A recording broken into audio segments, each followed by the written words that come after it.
Hello everyone and welcome to Wervin's World and welcome to my government guide of Endless Space 2. So I got a lot of requests to make guides for government and politics, so they're both coming up.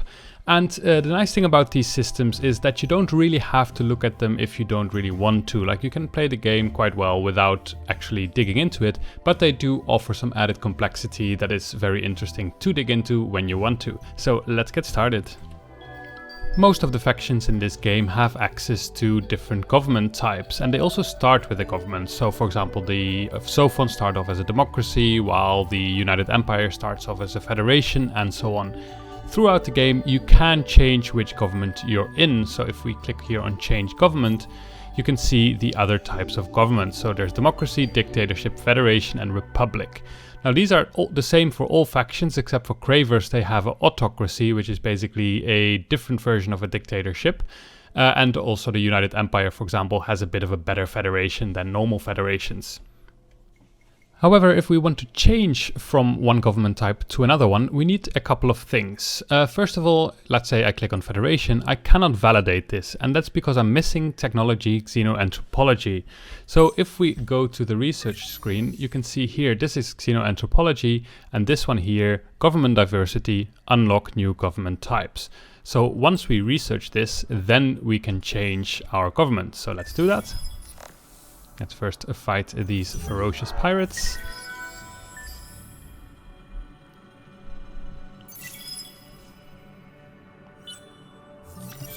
Alright, so now we have xenoanthropology. So let us click on the government again.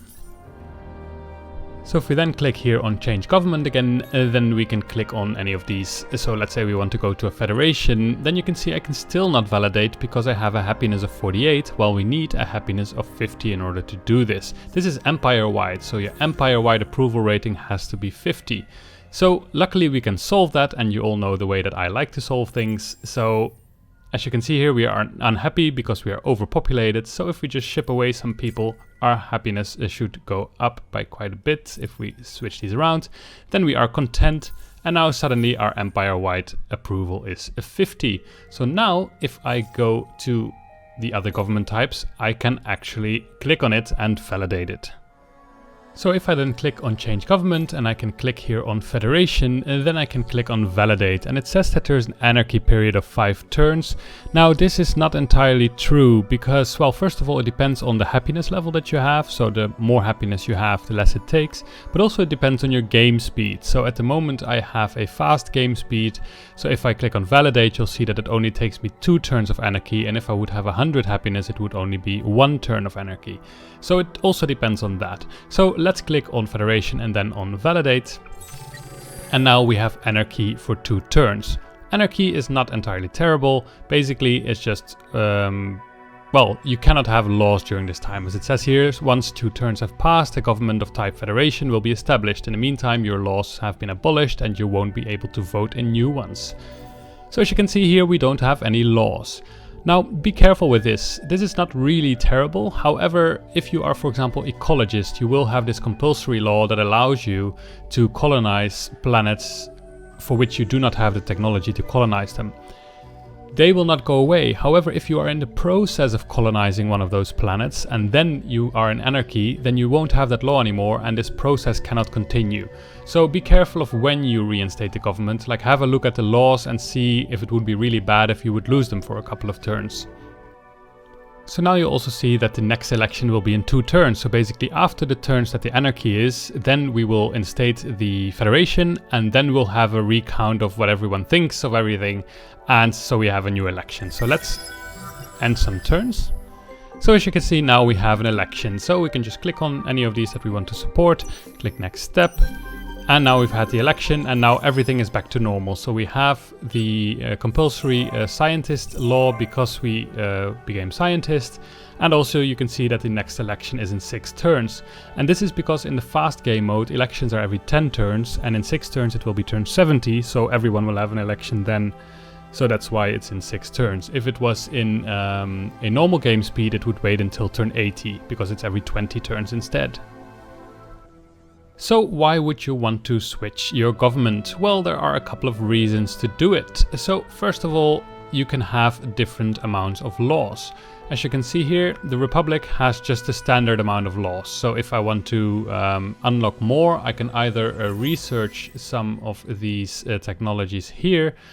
This one here, for example, gives +2 law slots on democracy, +1 law slot on federation, and +1 law slot on republic. But also, the amount of law slots is dependent on which government you have. So this one just has the standard amount, the democracy gets +1, the dictatorship gets +2, and the federation has the same amount as the republic has.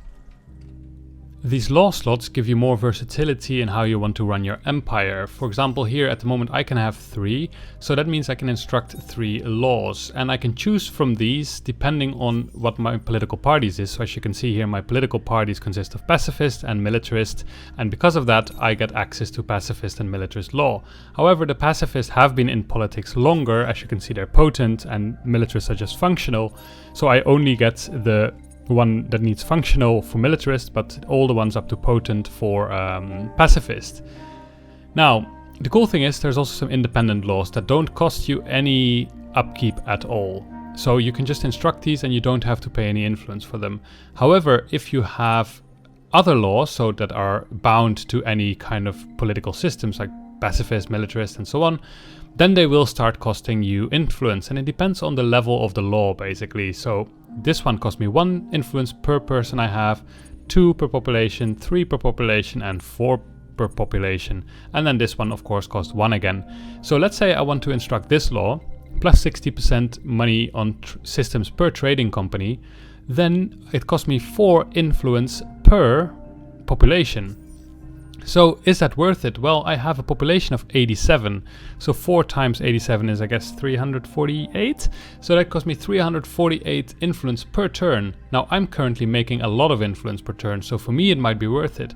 However, very often you won't be making a lot of influence, and if that's the case, then you might not need a lot of law slots because, well, you can't really pay for their upkeep anyway. The other thing that ties into the versatility of your empire is basically your political party representation on Senate.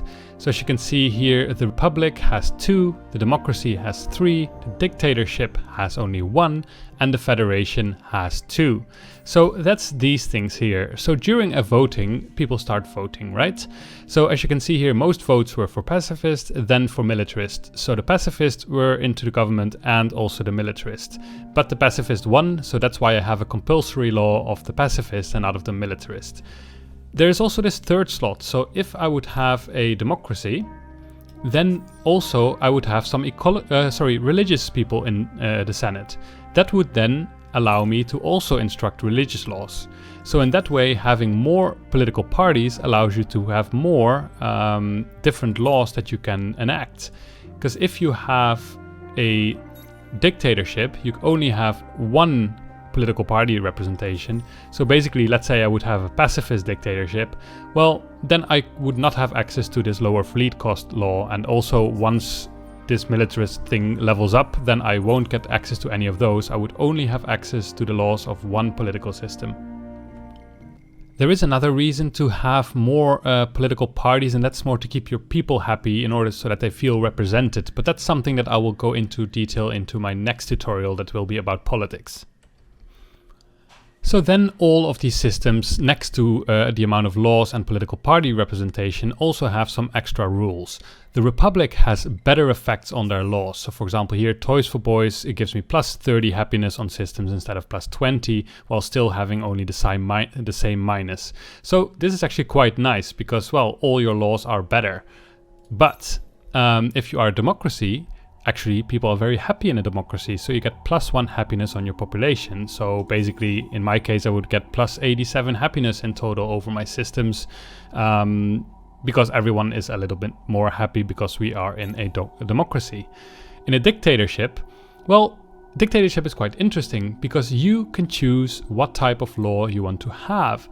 So normally, people vote for stuff.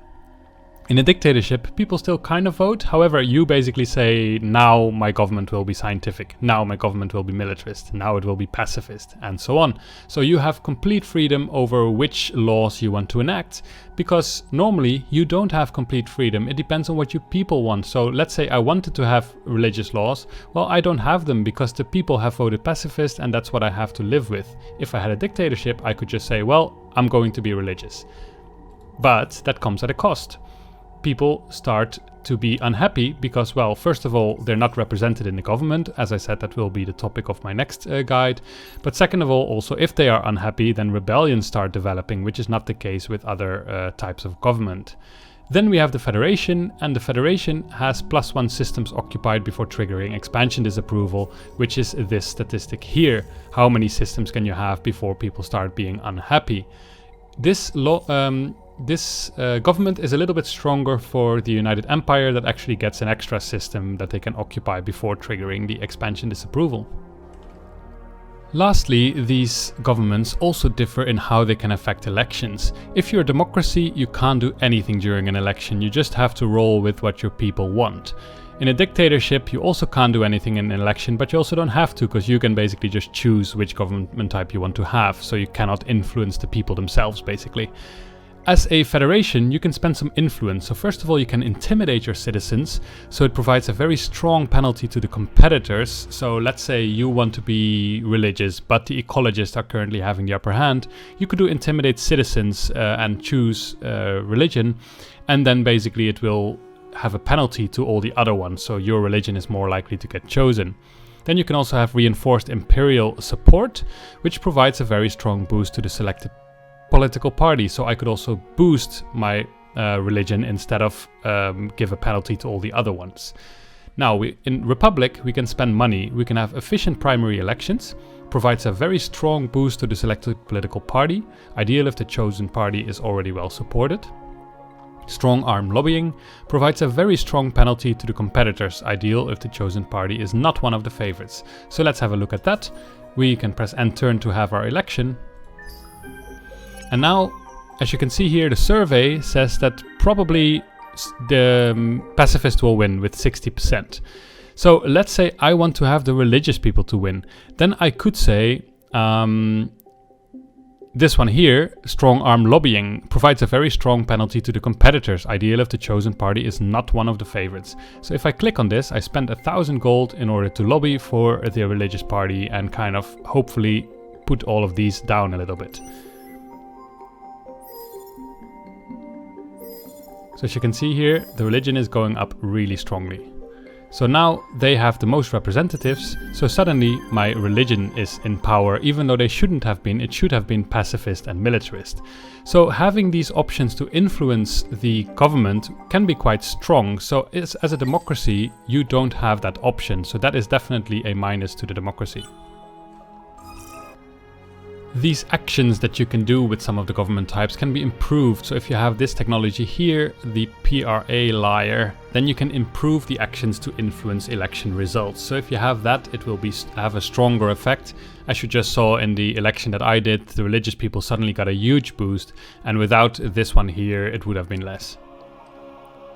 So this was my guide to governments in Endless Space 2. So this will be very much intertwined with the next guide, which will be the politics guide. But I thought I'd split them up in order to avoid some confusion and also not to make the videos too long. But yeah, just to summarize, we have 4 different government types, although there are some different changes. For example, where the United Empire has a better federation and the Cravers have an autocracy instead of a dictatorship, which is a little bit different. But they do provide differences in the amount of laws you can have. So the more laws you have, the more freedom you have to kind of customize and specialize your empire. Also, the amount of leading political parties is important, because if I would have 3 leading political parties, I would also have militarists in the government, and that would mean that I could also enact militarist laws. Then they also offer you some special ability, for example, the Republic giving you better effects on your laws, democracy giving you more happiness, and so on. And then they have differences in how you can influence the elections. As you just saw, I changed my government completely from pacifist militarist to religious, even though almost no one was religious, by doing the strong arm lobbying. So that now means that I can also enact religious laws instead of the militarist that I would otherwise have gotten. So after this, I'll start working on the politics guide. So I hope you found this useful and see you next time.